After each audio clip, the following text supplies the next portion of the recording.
Assalamualaikum warahmatullahi ta'ala wabarakatuh. Alhamdulillah, para sahabat beriman yang dirahmati oleh Allah subhanahu wa ta'ala, Muhammad adalah putra khalifah pertama Sayyidina Abu Bakar As-Siddiq radhiyallahu an dengan Asma binti Umais. Setelah kemudian Abu Bakar wafat, Asma menikah dengan Imam Ali radhiyallahu an. Sejak itu Muhammad bin Abu Bakar tumbuh dan diasuh di rumah beliau. Antara Imam Ali radhiyallahu an dan Muhammad terjalin tali kasih yang erat. Imam Ali radhiyallahu an menganggapnya sebagai putra sendiri. Orang melihat kedudukannya di sisi Imam Ali radhiyallahu an layaknya kedudukan Abu Dzar Al-Ghifari di sisi Rasulullah sallallahu alaihi wasallam. Muhammad bin Abu Bakar sangat menentang kebijakan-kebijakan khalifah ketiga Sayyidina Utsman bin Affan radhiyallahu an. Di masa pemerintahan Imam Ali radhiyallahu an, dia termasuk anggota Syurtahul Khamis dalam perang Jamal dan Siffin. Muhammad dipercayai untuk mengomando sebagian barisan tentara Imam Ali radhiyallahu an. Dan Muhammad ini mati syahid dalam serangan pasukan Syam ke Mesir.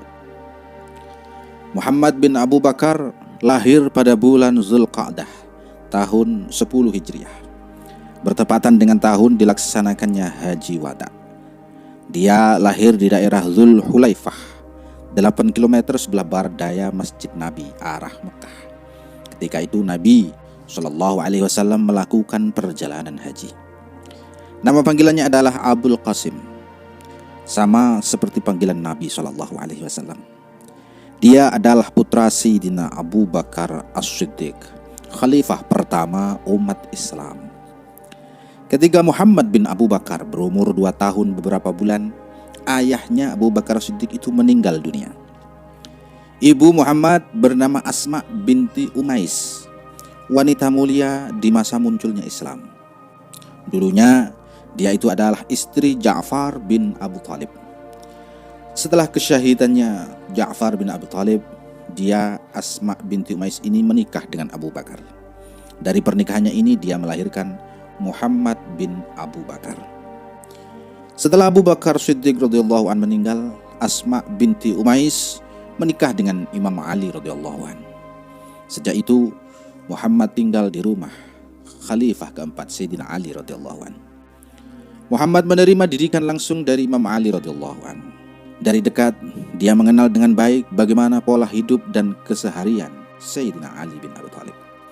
Hal itu membuatnya begitu mencintai Imam Ali.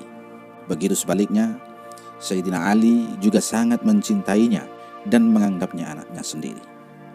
Sayyidina Ali radhiyallahu an menyatakan, Muhammad adalah putraku dari Abu Bakar. Sumber sejarah masa awal Islam mengakui akan kesetiaan, kejujuran, kesalehan dan kemuliaan Muhammad bin Abu Bakar. Sebuah riwayat menyebutkan Muhammad meskipun bukan termasuk ahlul bait, namun dia juga mulia seperti mereka. Dia yang paling mulia di antara keluarganya. Dia itu orang yang bertanggung jawab. Semua tugasnya dikerjakan dengan baik. Muhammad bin Abu Bakar selalu berbuat baik pada orang lain dan dengan senang hati menerima kritikan. Dia berpesan jika dia sampai berbuat buruk supaya langsung ditegur. Orang melihat kedudukan Muhammad bin Abu Bakar di sisi Imam Ali layaknya kedudukan Abu Dzar Al-Ghifari di sisi Rasulullah SAW. Dia, Muhammad bin Abu Bakar adalah pendukung setia Sayyidina Ali bin Abi Thalib karramallahu wajhah. Dia meyakini Imam Ali radhiyallahu an adalah orang pertama kali yang mengimani kenabian Rasulullah SAW, paling gigih membela dan selalu siap mengorbankan jiwanya demi Rasulullah SAW. Baginya, Muawiyah dan Bani Umayyah adalah orang-orang zalim dan perampas. Perang melawan mereka adalah jihad di jalan Allah. Muhammad bin Abu Bakar mulai terjun ke politik dan militer pada masa kekhalifahan Sayyidina Utsman bin Affan radhiyallahu an. Setelah melewati masa remaja dan telah balik, Muhammad bin Abu Bakar bergabung menjadi prajurit Islam dan ikut serta dalam berbagai peperangan melawan kaum kafir di masa Khalifah ketiga Sayyidina Utsman bin Affan radhiyallahu an. Dalam salah satu peperangan yang dikenal dengan Perang Dzatu Sawari, Muhammad berkonflik atau menentang kebijakan yang diambil Khalifah Utsman. Pada Perang Dzatu Sawari ini, Khalifah Utsman menjadikan Abdullah bin Sa'ad bin Abi Sarh sebagai panglima perang angkatan laut. Padahal Nabi SAW dulu telah menghalalkan darah orang ini. Selain itu, Abdullah pernah diasingkan dari Hijaz. Bahkan Al-Quran pun telah menjelaskan akan kekufurannya dulu. Memang dia pernah murtad pada zaman Rasulullah, lalu masuk Islam lagi pada masa Fathu Mekah. Karena itu Muhammad agak sentimen kepada orang ini. Muhammad bin Abu Bakar As-Siddiq mengecam keras tindakan Khalifah Utsman itu. Bukan menyerahkan tanggung jawab pada sahabat Nabi SAW yang jujur, malah pada orang seperti Abdullah bin Sa'ad.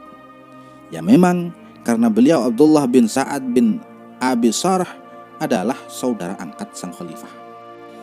Selain itu, pada akhir-akhir masa kekuasaan Khalifah Utsman bin Affan, Muhammad banyak menentangnya karena berbagai alasan. Di antaranya, tidak ditegakkannya keadilan di antara para sahabat Nabi SAW. Khalifah Utsman diklaim banyak merekrut saudara dan kerabatnya seperti Marwan bin Hakam untuk menduduki posisi penting di pemerintahan. Di saat yang sama, banyak sahabat besar Nabi SAW yang dibiarkan tidak menjabat apa-apa. Ini termasuk salah satu kebijakan politik yang dikecam oleh Muhammad bin Abu Bakar dari Khalifah Utsman bin Affan. Pada peristiwa pengepungan rumah Khalifah Utsman selama 40 hari, yaitu tanggal 7 Zulqa'dah sampai 18 Zulhijjah tahun 35 Hijriah atau 655 Masehi, Muhammad bin Abu Bakar ikut mengawasi langsung dari dekat. Di kalangan para sejarawan terdapat beberapa pendapat yang berbeda mengenai keterlibatan Muhammad bin Abi Bakar atas terbunuhnya Khalifah Utsman bin Affan. Di antaranya, pertama, sebagian berpendapat Muhammad bin Abu Bakar bersama beberapa orang masuk ke rumah Khalifah Utsman. Dialah yang pertama menyerang Khalifah Utsman, lalu dilanjutkan oleh Saudan bin Hamran dan Amr bin Hamak hingga tewas.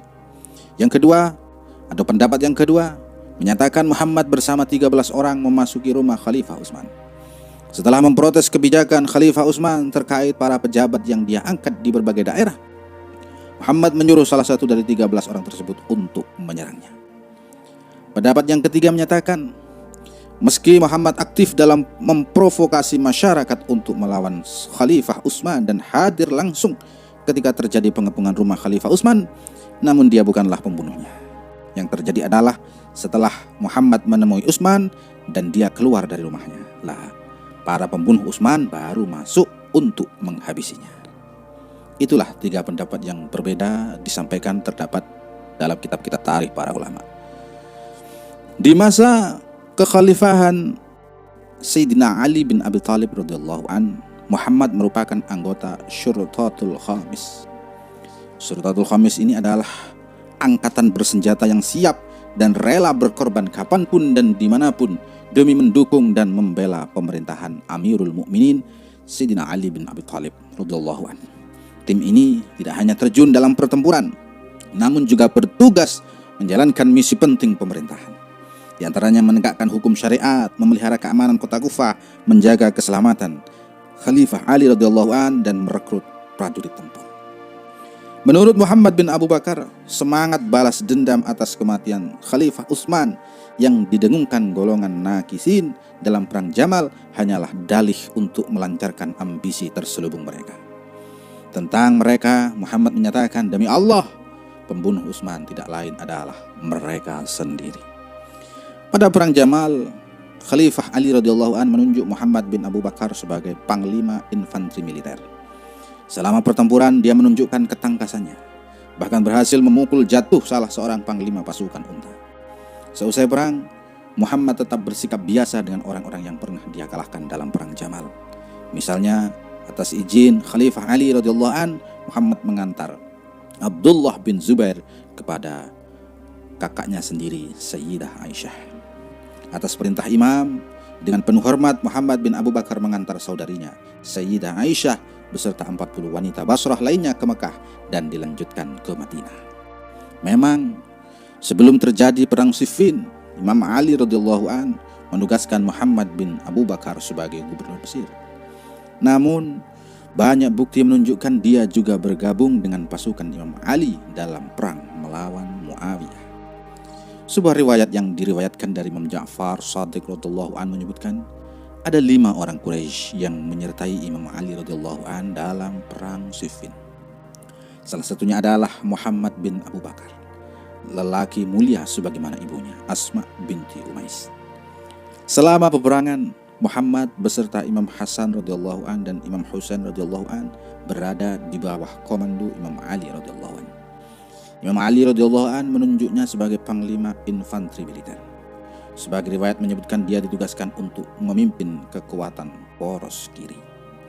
Salah satu syair yang didengungkan pasukan Imam Ali radhiyallahu an ketika melawan pasukan Muawiyah berbunyi, "Wahai jiwa-jiwa yang suci, putra mulia ini Muhammad bin Abu Bakar bersama kita."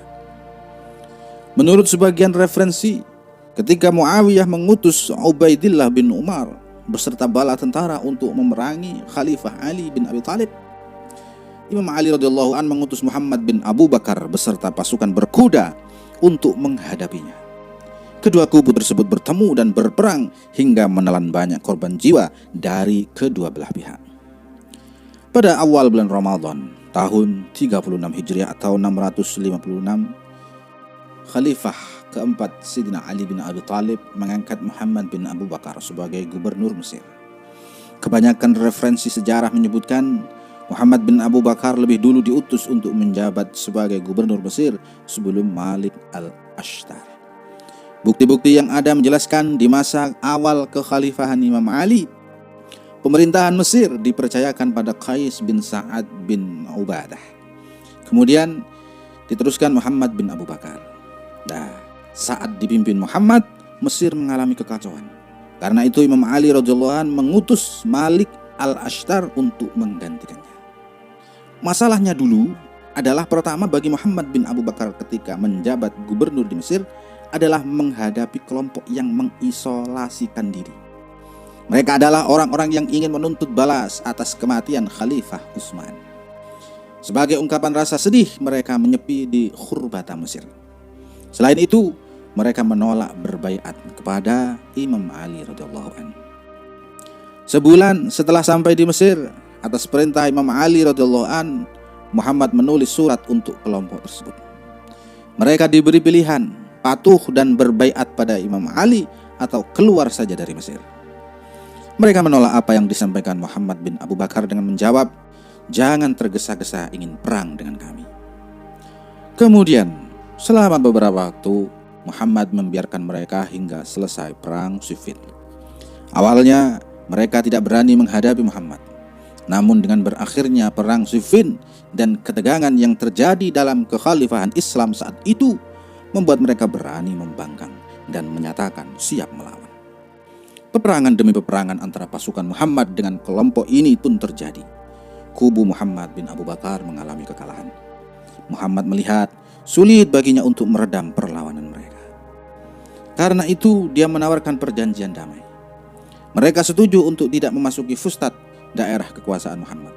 Mereka pun akhirnya bermigrasi ke wilayah kekuasaan Muawiyah bin Abu Sufyan, kemudian bergabung dengannya. Karena situasi Mesir semakin sulit, sedangkan Muhammad tidak mampu menundukkan kelompok penentang, ditambah sebagian rakyat Mesir tidak puas dengan Muhammad bin Abu Bakar karena dianggap masih terlalu muda, Imam Ali radhiyallahu an memutuskan memilih orang yang lebih kuat dan berpengalaman untuk mengatur wilayah ini. Dan diutuslah Malik al-Ashtar ke Mesir.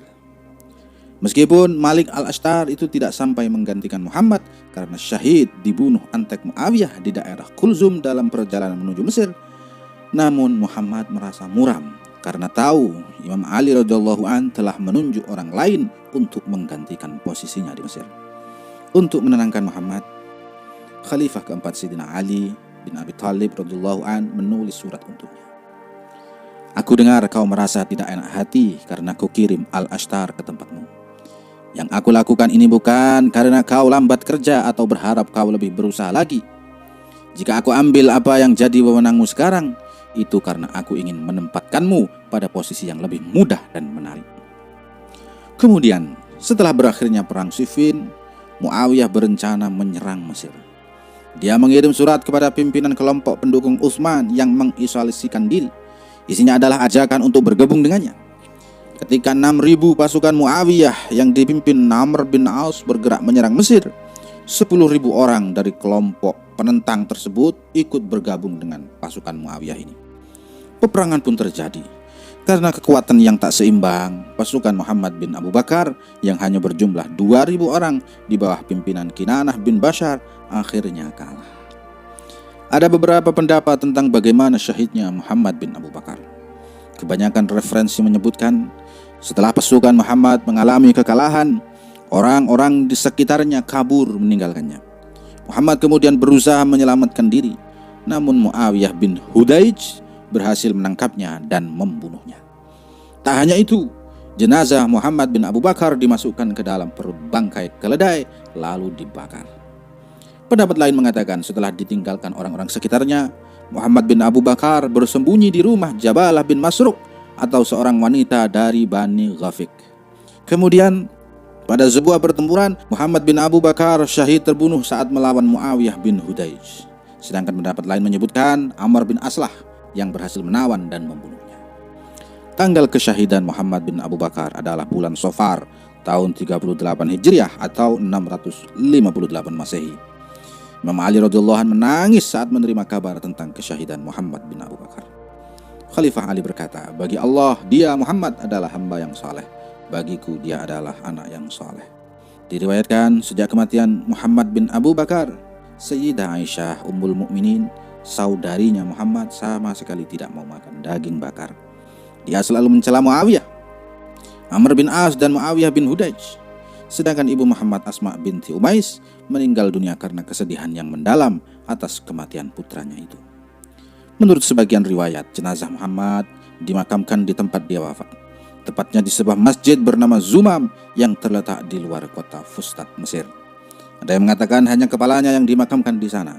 Namun pendapat lain menyatakan kaum muslimin saat itu memakamkan jasad Muhammad lengkap dengan kepalanya di tempat tersebut.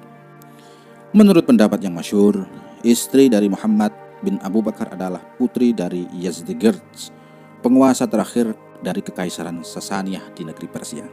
Konon, dulu ada 2 putri Yazdegerd yang ditawan oleh kaum muslimin. Satu menikah dengan Imam Husain radhiyallahu an dan satunya menikah dengan Muhammad bin Abu Bakar. Salah satu anak Muhammad bin Abu Bakar bernama Qasim bin Muhammad bin Abu Bakar. Qasim adalah faqih dan ulama besar di Madinah. Dia adalah tabi'in yang masyhur. Sepeninggal Muhammad, Qasim diasuh oleh bibinya Sayyidah Aisyah. Dia termasuk sahabat khusus Imam Ali Zainal Abidin As-Sajjad radhiyallahu an dan Imam Muhammad Al-Baqir radhiyallahu an. Sayyid Qasim memiliki putri bernama Ummu Farwah. Nah, Ummu Farwah ini menikah dengan Imam Muhammad Al-Baqir radhiyallahu anhu. Dan dari rahimnya inilah lahirnya Imam Ja'far As-Shadiq radhiyallahu anhu. Imam Ja'far As-Shadiq ini berarti cucunya Nabi, ya juga cucunya Sayyidina Abu Bakar As-Siddiq radhiyallahu taala anhu wa ardhah. Demikianlah sepenggal kisah Muhammad bin Abu Bakar. Semoga bermanfaat. Wallahu a'lamu bissawab. Wassalamualaikum warahmatullahi wabarakatuh.